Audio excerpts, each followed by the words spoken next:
নমস্কার, চৈতালি ব্লগে আপনাদেরকে জানাই স্বাগত। আশা করি সবাই ভালো আছেন, আমরাও সবাই ভালো আছি।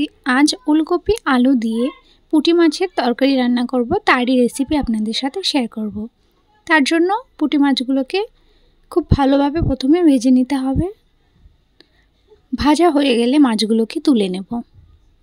তারপর কড়াইতে জিরে, শুকনো লঙ্কা, তেজপাতা দিয়ে কেটে রাখা ওলকপি আলু দিয়ে তার মধ্যে লবণ, হলুদ দিয়ে বেশ কিছুক্ষণ নাড়িয়ে নেব।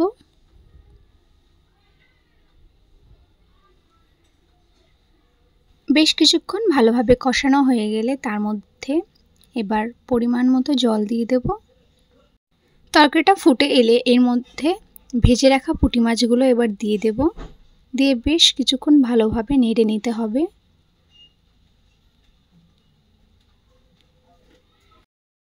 তরকারিটা খুব ভালোভাবে ফুটে এলে এবার তার মধ্যে ধনেপাতা দিয়ে জিরের গুঁড়ো দিয়ে খুব ভালোভাবে নেড়ে নিতে হবে। তাহলেই আমাদের পুঁটি মাছের তরকারি রেডি হয়ে যাবে। এমনই সব রান্নার ভিডিও দেখার জন্য একটা লাইক, কমেন্ট, চ্যানেলটা সাবস্ক্রাইব করে আমাদের পাশে থাকবেন। ধন্যবাদ।